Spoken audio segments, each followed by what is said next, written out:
The voice of اسلام کے معزز خواتین و حضرات، السلام علیکم۔ امید کرتا ہوں کہ آپ خیریت سے ہوں گے۔ ناظرین، اسرائیل فلسطین جنگ کے بیچ سب سے فیمس نقاب چہرہ ابو عبیدہ کا ہے۔ اس چہرے کی ایک فوٹو نے پوری دنیا کو حیران کر دیا ہے۔ ابو عبیدہ جیسی پوشاک میں موجود یہ شخص افغانستان میں طالبانوں کے ساتھ کھڑا دکھ رہا ہے۔ اور ناظرین، جب سے اسرائیل فلسطین جنگ شروع ہوئی ہے تب سے ہی افغانستان کے سسٹم میں موجود طالبانوں نے فلسطین کا ساتھ دینے کی بات کہی ہے، یہاں تک کہ فلسطین میں جا کر لڑنے تک کی بات بھی کہی ہے۔ اس تصویر نے اسرائیل کی ٹینشن کو اور بھی بڑھا دیا ہے۔ افغانستان کی گورنمنٹ نے آلریڈی غزہ پٹی پر ہو رہی جنگ کے لیے امریکہ کو ذمہ دار ٹھہرایا ہے، کیونکہ وہ خود امریکہ کو اپنا سب سے بڑا دشمن مانتا ہے۔ ناظرین، کیا اب طالبان بھی اسرائیل سے جنگ کرنے کے لیے جا رہے ہیں؟ اور ابو عبیدہ کی طالبانوں کے ساتھ اس تصویر کا کیا مقصد ہے؟ طالبان اب پہلے سے زیادہ طاقتور ہو چکے ہیں اور ان کے پاس کون کون سی امریکہ کے خطرناک ہتھیار موجود ہے؟ تو اگر آپ جاننا چاہتے ہیں تو ہمارے ساتھ رہے گا اور ویڈیو کو آخر تک مکمل دیکھیے گا۔ اور اگر آپ چینل پر نئے ہیں تو چینل کو جلدی سے سبسکرائب کریں اور ساتھ ہی لگی گھنٹی کے بھی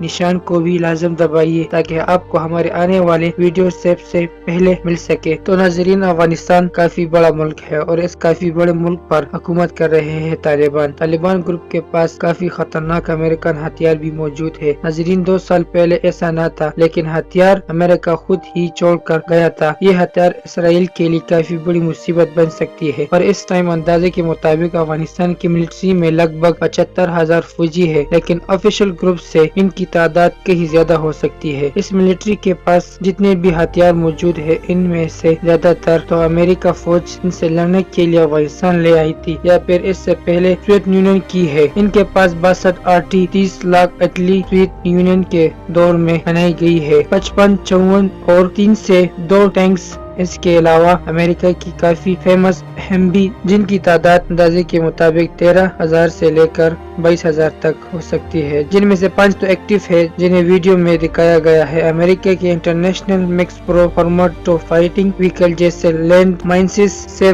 بنایا گیا ہے، اس میں 3 سے 7 لوگ بیٹھ سکتے ہیں۔ اس کے بعد اگر نیچے لینڈ مائن ہے تو پھر بھی ان کی جان سیف رہے گی۔ ان میں سے اوپر فوجی بیٹھ کر دشمن پر فائرنگ بھی کر سکتا ہے۔ اور ناظرین، افغانستان کے پاس ایسے لگ بھگ 150 وہیکل موجود ہے، جن میں سے 70 سروس میں ہے۔ اگلا فارمٹ ٹیفائگ وہیکل ہے M117، یہ بھی امریکن ہے، اور ایسی کم سے کم 630 افغانستان کے پاس موجود ہے۔ اس کے علاوہ سوویت یونین کے BTR CBTR 80 جیسے بہت سے آرمڈ وہیکل بھی اس ٹائم افغانستان کے پاس موجود ہے، جو انہیں زمینی لڑائی میں کافی زیادہ طاقتور بناتی ہے۔ یوں تو امریکہ نے افغانستان جب سے گیا ہے تب سے افغانستان کے اوپر پابندیاں بھی لگا دی ہے، جس سے وہ کسی بھی ملک سے ملٹری کے لیے ہتھیار نہیں خرید سکتا ہے۔ لیکن پردے کے نیچے سے رشیا، چائنا اور ایران جیسے ملک نہ صرف اس سے دوستی کی ہوئی ہے بلکہ امریکہ کا تو یہ بھی الزام ہے کہ یہ ملک ملٹری ٹریننگ سے لے کر ہتھیار تک سبھی طرح کی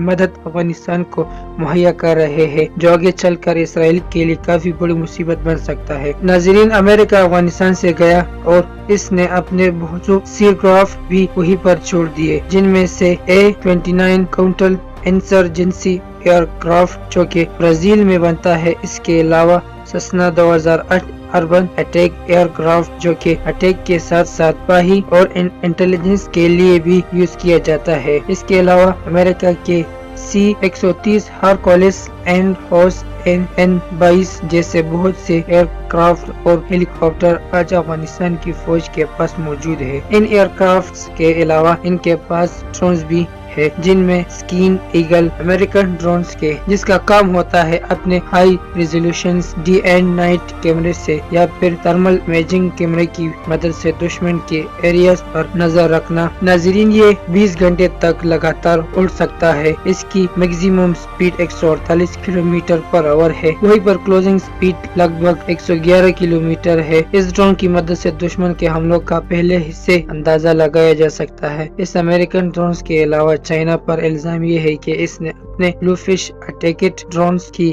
ڈیل بھی افغانستان کے ساتھ کی ہے۔ وہی افغانستان خود سے بھی ڈرونز کو ڈیولپ کر رہا ہے، کیونکہ ناظرین، ایران سے بھی افغانستان کی نزدیک لگاتار بڑھ رہی ہے۔ ایران ڈرونز ٹیکنالوجی میں کافی زیادہ نکل چکا ہے، اور یہ وہی ملک ہے جو اسرائیل اور امریکہ کا